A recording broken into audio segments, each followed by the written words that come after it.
Voilà, nous allons maintenant ouvrir la Bible dans le livre de Josué au chapitre 3 et au verset 1er. Josué chapitre 3, verset 1er. Et faire une lecture jusqu'au verset 14. Josué chapitre 3, verset 1er à 14. Il est écrit ceci: Josué s'étant levé de bon matin, partit de Sittim avec tous les enfants d'Israël. Ils arrivèrent au Jourdain et là, ils passèrent la nuit avant de le traverser. Au bout de 3 jours, les officiers parcoururent le camp et donnèrent cet ordre au peuple: lorsque vous verrez l'arche de l'alliance de l'Éternel, votre Dieu, portée par les sacrificateurs, les Lévites, vous partirez du lieu où vous êtes et vous vous mettrez en marche après elle. Mais il y aura entre vous et elle une distance d'environ 2000 coudées, c'est-à-dire à peu près 1 kilomètre. N'en approchez pas. Elle vous montrera le chemin que vous devez suivre, car vous n'avez point encore passé par ce chemin. Josué dit au peuple: sanctifiez-vous, car demain l'Éternel fera des prodiges au milieu de vous. Et Josué dit aux sacrificateurs: portez l'arche de l'Alliance et passez devant le peuple. Ils portèrent l'arche de l'Alliance et ils marchèrent devant le peuple. L'Éternel dit à Josué: aujourd'hui, je commencerai à t'élever aux yeux de tout Israël, afin qu'ils sachent que je serai avec toi comme j'ai été avec Moïse. Tu donneras cet ordre aux sacrificateurs qui portent l'arche de l'Alliance. Lorsque vous arriverez au bord des eaux du Jourdain, vous vous arrêterez dans le Jourdain. Josué dit aux enfants d'Israël: approchez, écoutez les paroles de l'Éternel, votre Dieu. Josué dit à ceux-ci: vous connaîtrez que le Dieu vivant est au milieu de vous et qu'il chassera devant vous les Cananéens, les Hétiens, les Héviens, les Phéréziens, les Girgasiens, les Amoréens, les Jébusiens. Voici, l'arche de l'alliance du Seigneur de toute la terre va passer devant vous dans le Jourdain. Maintenant, prenez 12 hommes parmi les tribus d'Israël, un homme de chaque tribu. Et dès que les sacrificateurs qui portent l'arche de l'Éternel, le Seigneur de toute la terre, poseront la plante des pieds dans les eaux du Jourdain, les eaux du Jourdain seront coupées, les eaux qui descendent d'en haut, et elles s'arrêteront en un monceau. Le peuple sortit de ses tentes pour passer le Jourdain, et les sacrificateurs qui portaient l'arche de l'Alliance marchèrent devant le peuple. Je vous ai parlé il y a quelques jours de ça, dimanche dernier, déjà dans ce livre de Josué, des conquêtes qu'allait faire le peuple d'Israël. Et j'avais donné pour orientation, pour titre à mon message, le livre de Josué ou le livre des conquêtes. Le livre des conquêtes. Mais j'aimerais vous parler maintenant non plus des conquêtes, mais maintenant des obstacles. On pourrait appeler ce livre, le livre de Josué, le livre des conquêtes, mais aussi le livre des obstacles. Et au travers de ces quelques pensées que je vais déposer sur votre cœur ce matin, eh bien, nous allons voir quels sont les obstacles que Josué a rencontrés, mais comment il les a franchis. Parce que le but n'est pas de s'arrêter devant un obstacle pour le contempler ou pour gémir, mais c'est de le franchir. Je crois une chose, c'est que Dieu nous aide à franchir les obstacles. Il y a un texte dans le livre du prophète Ésaïe que je vais citer. Si vous n'avez pas le temps de le chercher, écoutez-le. Dans Ésaïe 57 au verset 13, peut-être qu'il va s'afficher derrière moi, Ésaïe 57, verset 13, il est dit: quand tu crieras, la foule de tes idoles te délivrera-t-elle ? Le vent les emportera toutes, un souffle les enlèvera. Mais celui qui se confie en moi héritera le pays et possédera ma montagne sainte. On dira: frayez, frayez, préparez le chemin, enlevez tout obstacle du chemin de mon peuple, car ainsi parle le Très-Haut, dont la demeure est éternelle, le nom et dont le nom est saint. J'habite dans les lieux élevés, dans la sainteté, mais je suis avec l'homme contrit et humilié, afin de ranimer les esprits humiliés, afin de ranimer les cœurs contrits. Frayez, frayez, préparez le chemin, enlevez tout obstacle du chemin de mon peuple. Dieu nous aide soit à franchir les obstacles, ou alors parfois il enlève les obstacles. Mais j'aimerais t'inviter à ne pas craindre les obstacles qui se dressent devant ton chemin. Jésus est celui qui va t'aider à les franchir. C'est ce qu'il a fait pour cet homme qui s'appelait Josué. Il y a parfois dans la vie des obstacles. Dans la vie dans notre vie personnelle, dans notre croissance personnelle, dans notre parcours personnel ou individuel, il y a parfois des obstacles. Puis il y a aussi des obstacles parfois dans la vie de l'Église, dans la croissance de l'Église, dans le parcours de l'Église, il y a parfois des obstacles. Des choses qui sont là en face de nous pour nous freiner, nous stopper, nous arrêter, nous dévier. Josué a rencontré des obstacles. Le premier obstacle qu'il a rencontré, c'est le Jourdain. Nous avons lu ce passage et nous comprenons que le Jourdain, c'était en quelque sorte une frontière naturelle qui leur interdisait toute progression. C'est vrai qu'il va y avoir les géants, c'est vrai qu'il va y avoir la ville de Jéricho, c'est vrai qu'il va y avoir tout un tas de choses à affronter, mais le premier obstacle, c'est le Jourdain. Impossible d'entrer dans le pays promis, le Jourdain est là. Et il est dit, Josué s'étant levé de bon matin, partit de Sittim avec tous les enfants d'Israël, et ils arrivèrent au Jourdain, et là, ils passèrent la nuit avant de le traverser. Je pense que la nuit n'a pas été simple pour Josué, parce qu'il a dû se poser la question, comment je vais faire ? Comment je vais faire ? Parce que là, il ne s'agit plus simplement de beaux discours, de belles paroles. Le Jourdain est en face de nous. Il y a avec moi dans le peuple des vieillards, mais aussi des enfants en bas âge, des bébés, des femmes enceintes. Comment va-t-on faire pour franchir ce Jourdain ? Peut-être que certains, les plus robustes, les plus hardis, pourront le franchir à la nage, mais comment faire pour faire passer un peuple aussi nombreux ? Comment faire ? Et je ne pense pas que Josué ait très bien dormi cette nuit-là. Il est écrit qu'ils vont passer la nuit là, devant le Jourdain. Et au bout de 3 jours, eh bien, les officiers ont parcouru le camp et ils ont donné des ordres au peuple en disant, voilà, l'arche va marcher devant nous. Et lorsque les sacrificateurs vont déposer leurs pieds dans le lit du torrent, à ce moment-là, l'eau va s'arrêter et vous pourrez passer à pied sec. Alors, dans ce passage que nous venons de lire, je voudrais faire ressortir 4 enseignements. 4 enseignements concernant les obstacles que nous avons à franchir et 4 enseignements qui ressortent de ce passage. Le premier enseignement, comme je l'ai lu tout à l'heure, il est écrit « Au bout de 3 jours, les officiers ont parcouru le pays, etc., etc. » Je pense que la première chose, c'est qu'ils ont réfléchi. Ils ont pris du temps pour réfléchir. Le temps de la réflexion nécessaire pour élaborer le projet qui allait les amener dans le pays promis. Alors je crois que si tu es devant un obstacle, avant de t'agiter, arrête-toi, réfléchis, prends le temps. Si tu es devant un obstacle, avant de t'agiter ou peut-être de mettre en place des systèmes, des solutions, assieds-toi et confie-toi dans le Seigneur. La Bible dit dans le Proverbe 16, « Celui qui réfléchit sur les choses trouve le bonheur. Celui qui se confie en Dieu est heureux. » Je ne sais pas quel est l'obstacle qui se dresse devant toi, professionnel, familial, physique, social, culturel. Je ne sais pas quel est l'obstacle qui se dresse devant toi. Arrête-toi. Ne t'agite pas. Prends le temps de la réflexion. Ils ont pris le temps de la réflexion pendant 3 jours. Et pendant ce temps, eh bien, le Seigneur leur a parlé. Le Seigneur leur a parlé. Et Dieu a montré à Josué comment ça allait se passer. Tu vas dire aux sacrificateurs de prendre l'arche, symbole de ma présence. Ils vont mettre le pied dans le lit du Jourdain. Et à ce moment-là, après qu'ils aient mis le pied dans le lit du Jourdain, le fleuve va s'ouvrir. Le courant va s'arrêter. Et il est écrit au verset 4, concernant l'arche, elle vous montrera le chemin que vous devez suivre. Il fallait qu'ils suivent l'arche de l'Éternel. Deuxième enseignement que je ressors de ce texte, c'est que face aux obstacles, on peut se confier en Dieu, on peut se confier en Jésus parce que lui, il connaît le chemin. Lui, il sait. Toi, tu ne sais pas, mais lui, il sait. Est-ce que tu sais ce qui va se passer dans 6 mois ? Non. On ne sait peut-être même pas ce qui va se passer la semaine prochaine ou demain. Est-ce que tu sais ce qui va se passer cette année ou l'année prochaine ? On ne sait pas. Mais lui, il sait. Il connaît le meilleur des chemins. Voilà, le message, c'est que l'arche va marcher devant vous. Alors, suivez cette arche. Suivez cette arche, elle vous montrera le chemin. C'est un message rassurant que Dieu délivre à Josué et au peuple, un message apaisant, un message tranquillisant. Peut-être qu'ils étaient là angoissés. Bien, le Seigneur va les tranquilliser. Il y a beaucoup de gens qui ont besoin d'être tranquillisés. Alors notre tranquillisant à nous, c'est de suivre Jésus. Je sais qu'il connaît le chemin, moi je ne sais pas quel est le chemin, mais Jésus a dit, je suis avec vous tous les jours et jusqu'à la fin du monde. Et il est là, il était là.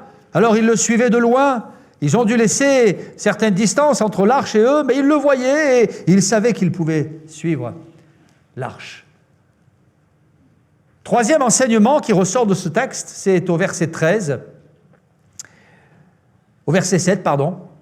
Verset 7 nous dit, c'est l'Éternel qui parle à Josué, qui lui dit « Aujourd'hui, je commencerai à t'élever aux yeux de tout Israël, afin qu'il sache que je serai avec toi, comme j'ai été avec Moïse. » Troisième enseignement, c'est que Dieu peut utiliser les obstacles, Dieu peut utiliser les circonstances négatives pour en tirer profit. Josué, il y a un obstacle en face de toi, tu ne sais pas comment franchir cet obstacle, le fleuve du Jourdain s'oppose à ta progression, c'est un problème pour toi, mais je vais utiliser ce problème. Je vais utiliser ce problème et aujourd'hui, je vais commencer à t'élever aux yeux de tout Israël afin qu'il sache que je serai avec toi comme j'ai été avec Moïse. Vous savez, en réalité, je pense que Josué peut-être avait une sorte de complexe d'infériorité face à Moïse. Il avait grandi dans l'ombre d'un géant. Et ce n'est pas facile de remplacer un géant. On se sent tout petit.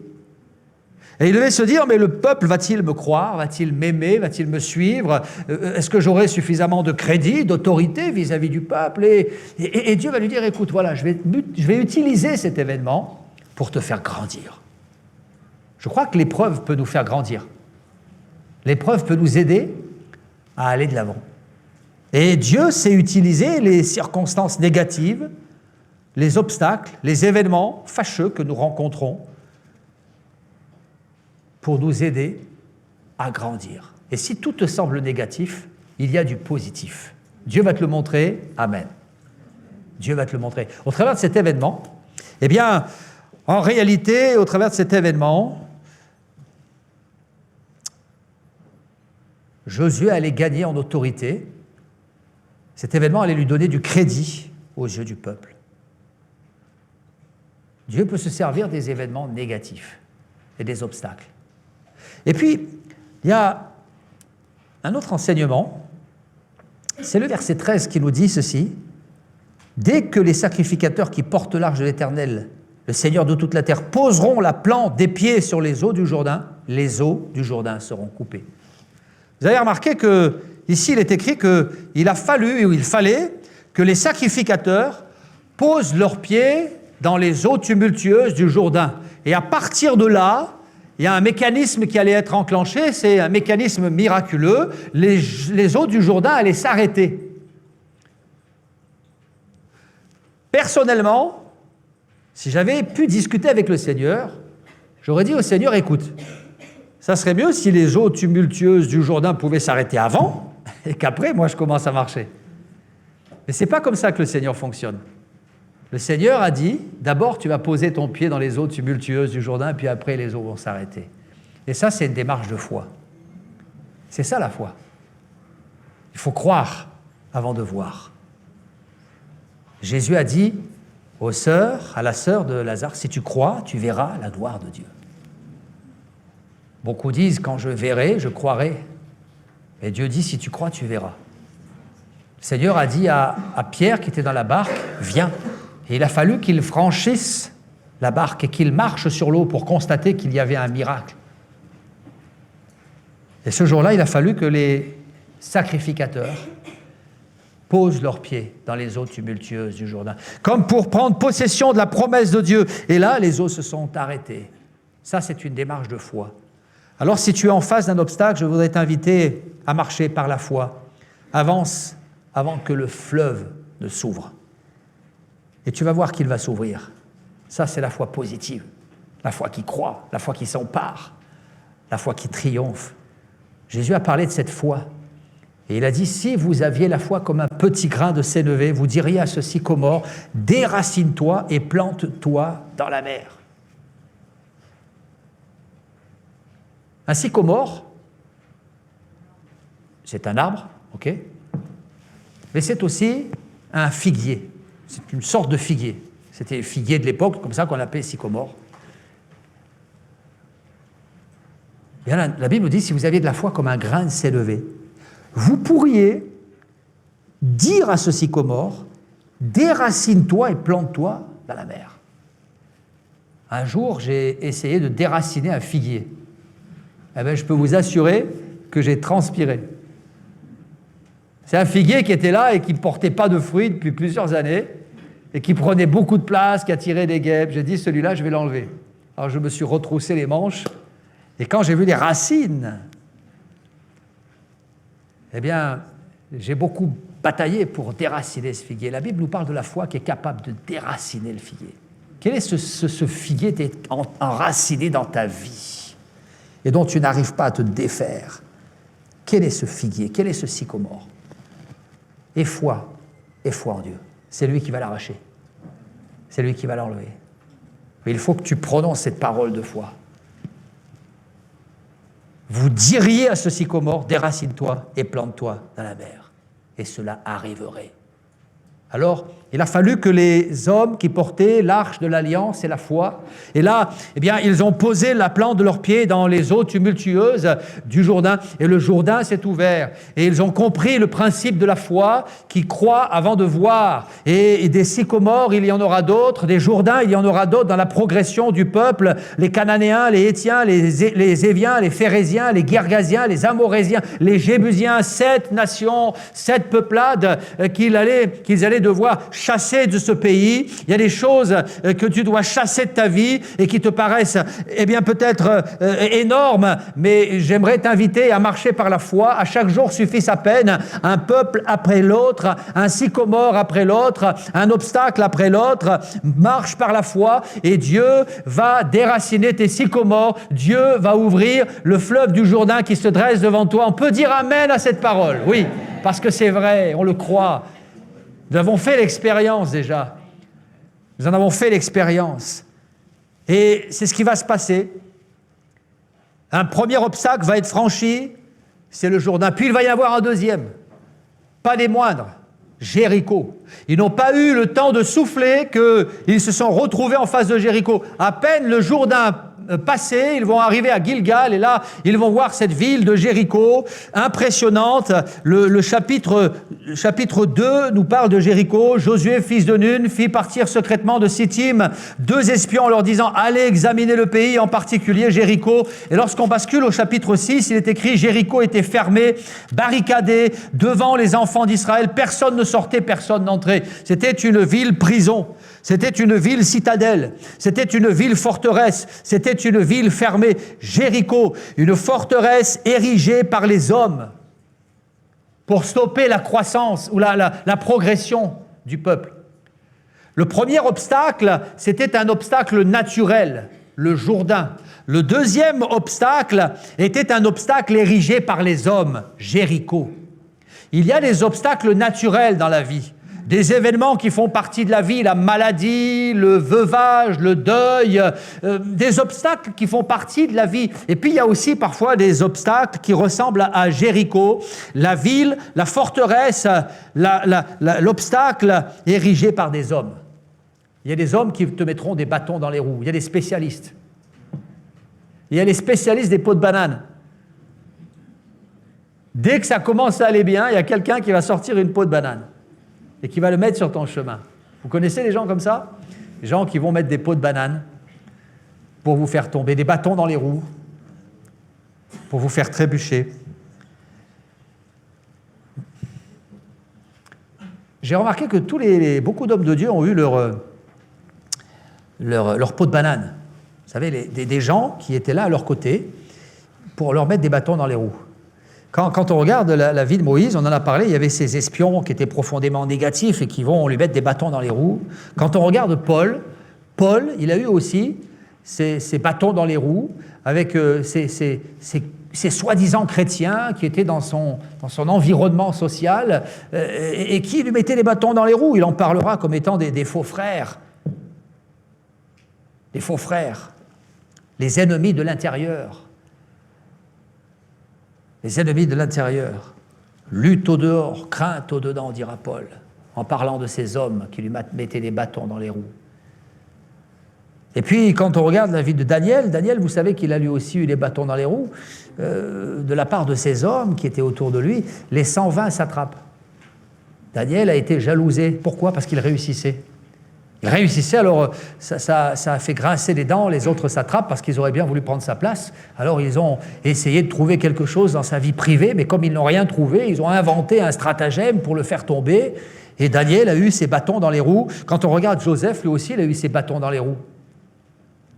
De la part de ses frères, les frères de Joseph étaient des hommes impitoyables, jaloux, querelleurs, méchants, violents, et il a eu des bâtons dans les roues. Alors parfois on aura des bâtons dans les roues, on aura des obstacles qui seront les obstacles naturels, mais on aura aussi des obstacles érigés par les hommes. Jéricho, c'était une citadelle qui avait été montée de toutes pièces par les hommes pour stopper la progression du peuple d'Israël. Et la question que je me suis posée, c'est comment ces murailles de Jéricho sont-elles tombées ?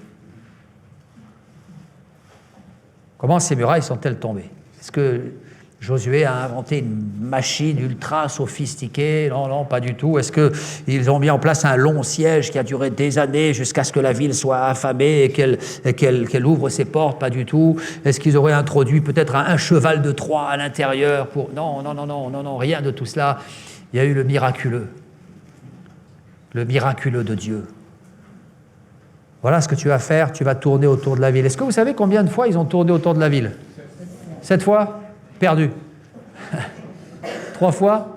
Perdu. 16 fois? 13 fois? Ah, est-ce que ça serait 13 fois? 14 fois? En tout cas, ce qui est sûr, c'est qu'ils ont beaucoup marché. Ils ont beaucoup marché. Ils ont tourné, on va faire les comptes, ils ont tourné une fois autour de la ville pendant 6 jours. Ça fait 6 fois. Et le 7e jour, ils ont tourné 7 fois. Alors 6 plus 7, 13 fois. Et au bout de 13 tours, ils ont brandi les trompettes et la muraille s'est écroulée. Drôle de stratagème, drôle de stratégie. Et c'était la stratégie de Dieu. Alors quand des personnes nous mettent des bâtons dans les roues, peut-être ton mari qui n'est pas converti, qui te dit « il ne faut pas que tu ailles à l'église parce que c'est une secte », peut-être tes enfants qui te disent « mais il ne faut pas que tu ailles à l'église », ou alors « pourquoi tu lis ta Bible », ou alors « ça ne sert à rien la foi », peut-être tes collègues de travail. Eh bien, face à des situations, des barrières érigées par les hommes, eh bien, je t'invite à faire confiance là aussi au Seigneur. Les murailles vont tomber. Ne t'affole pas, ne t'agite pas.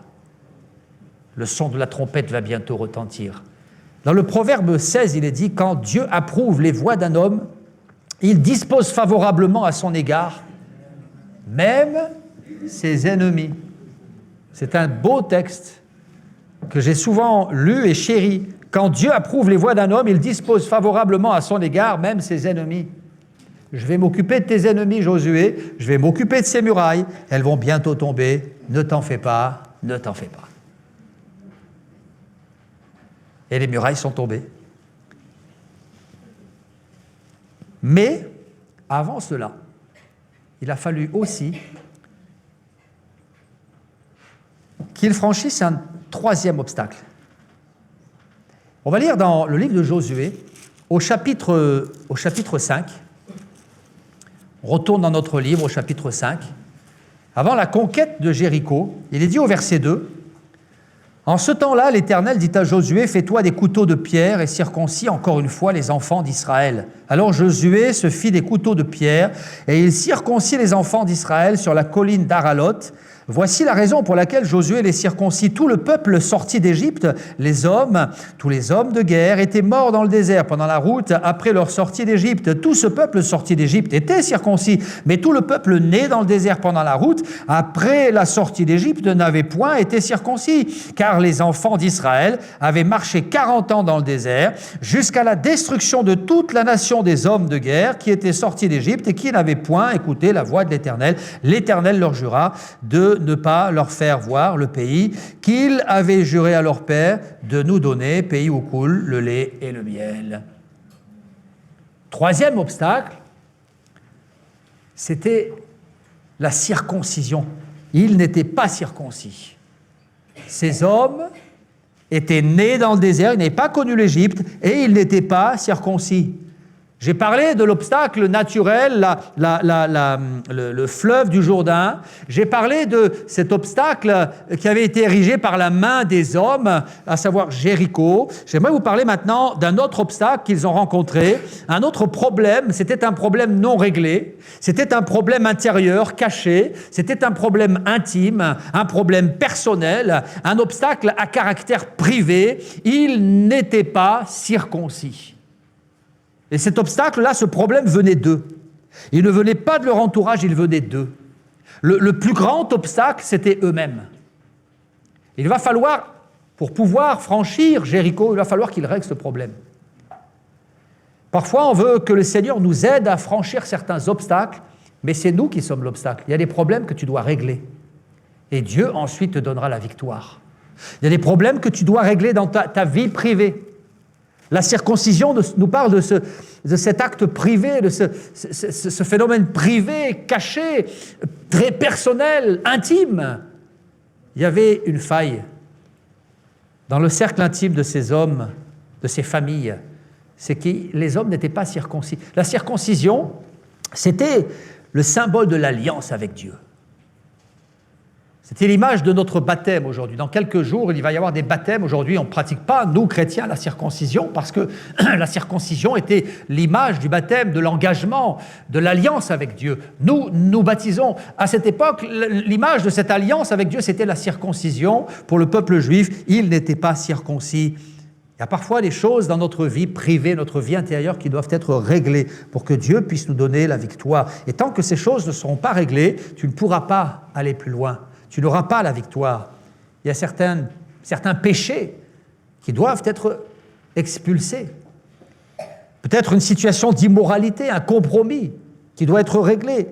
Sans quoi tu ne pourras pas remporter la victoire, tu ne progresseras jamais. Il n'y aura pas l'approbation de Dieu sur ta vie. Peut-être que l'un de tes obstacles personnels, c'est le doute ou bien le manque de confiance en toi. Peut-être que c'est la paresse et tu dois régler ce problème. Peut-être que c'est un sentiment de rancune qui te ronge intérieurement, ou bien de revanche, d'animosité à l'encontre d'un proche de ta famille. Peut-être que c'est un problème de jalousie. Peut-être que c'est un problème de rivalité conjugale. Je ne sais pas ce que nous pourrions dire de plus. Mais il y a parfois des problèmes qui sont cachés, qui sont intimes et qui nous empêchent d'aller de l'avant. Peut-être as-tu une addiction qui n'est pas réglée ou bien une affection particulière pour quelque chose de malsain. Il faut que tu règles ce problème privé, sans quoi tu ne pourras plus progresser. Josué, arrête-toi et fais-toi des couteaux de pierre. Et il va falloir circoncire ces hommes. Vous savez, la circoncision était et est un acte douloureux. Il a fallu que dans cette période-là, les hommes pleurent et souffrent. Il fallait passer par là pour pouvoir être libérés et pour pouvoir aller plus loin. Une incision dans la chair, une marque dans la chair. La Bible dit que ceux qui sont à Jésus-Christ ont crucifié la chair avec ses passions et ses désirs. On veut souvent la réussite et la victoire, mais on ne veut pas passer par la croix. On veut souvent la réussite et la victoire, mais on ne veut pas s'humilier à Golgotha. On ne veut pas s'abandonner entre les mains du Maître. Ce jour-là, ils se sont arrêtés. Et ils ont accepté la souffrance jusqu'à ce qu'il y ait la guérison et enfin la victoire. Avant la joie, il y a eu les larmes. Il faut qu'aujourd'hui, tu passes par la croix et que tu règles ton problème, sans quoi tu ne pourras plus progresser. Et je voudrais faire une parenthèse à ce sujet. Parenthèse à propos de la circoncision. D'où venait ce problème? Pourquoi n'avaient-ils pas été circoncis? Eh bien, à cause de leur père. Ce sont les pères qui n'avaient pas joué leur rôle. Et d'ailleurs, le Seigneur le dira ici dans ce texte. Il est écrit les enfants d'Israël avaient marché 40 ans dans le désert jusqu'à la destruction de toutes les nations, de toutes les nations, des hommes de guerre qui étaient sortis d'Égypte et qui n'avaient point écouté la voix de l'Éternel. Le verset 5, « Tout ce peuple sorti d'Égypte était circoncis, mais tout le peuple né dans le désert pendant la route après la sortie d'Égypte n'avait pas été circoncis. » Les pères n'avaient pas circoncis les fils. Il y a là un problème de transmission. Ce sont les pères qui n'avaient pas circoncis leurs enfants.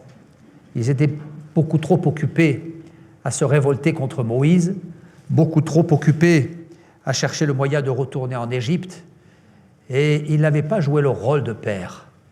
Il y a là un problème de transmission, une absence de transmission. Ils n'avaient pas transmis le commandement divin, l'ordre divin à leurs enfants. Et ce texte nous parle de la démission des hommes. La démission des hommes. Je lisais ce matin encore le chapitre 4, il est dit que lorsque le peuple d'Israël a franchi le Jourdain, Dieu leur a dit ceci, vous allez prendre 12 hommes. Et ces 12 hommes, ils vont se charger d'une pierre, une grosse pierre, et quand le fleuve sera ouvert, eh bien, ils vont déposer ces pierres au milieu du Jourdain. Et quand vous serez au milieu du Jourdain, ces hommes en prendront 12 autres. Ils prendront des pierres qui sont là au milieu du Jourdain. Et ils les déposeront de l'autre côté du Jourdain sur la terre sèche. Et vous érigerez un monument avec ces 12 pierres. Et c'était un peu surprenant, mais il est écrit ceci dans Josué au chapitre 4, verset 20. Josué dressa à Gilgal les 12 pierres qu'ils avaient prises du milieu du Jourdain. Il dit aux enfants d'Israël, lorsque vos enfants demanderont un jour à leur père, que signifient ces pierres? Vous en instruirez vos enfants et vous direz, Israël a passé ce Jourdain à sec. Vous avez remarqué, lorsque les enfants demanderont à leur père, pas à leur mère, mais à leur père, à leur père. Et ce texte met en exergue le rôle prépondérant du père dans une société qui était patriarcale. Patriarcale. La Bible met en avant bien souvent le rôle du chef de famille. Aujourd'hui, le mot patriarcat, c'est un mot qui fait dresser les cheveux sur la tête de certains féministes enragés. Aujourd'hui, l'expression chef de famille, c'est l'expression qui provoque la colère, l'agacement, l'irritation de certains militants, de certains lobbies. Mais c'est un principe biblique. Et Dieu rappelle aujourd'hui dans ce passage le rôle prépondérant des pères. Vous savez qu'aujourd'hui, on assiste à la démission des pères, à l'absence des pères. Et les femmes, bien souvent, prennent le pouvoir. Parfois, de manière volontaire, elles veulent le pouvoir. Puis parfois, elles ne le veulent pas, mais elles sont obligées.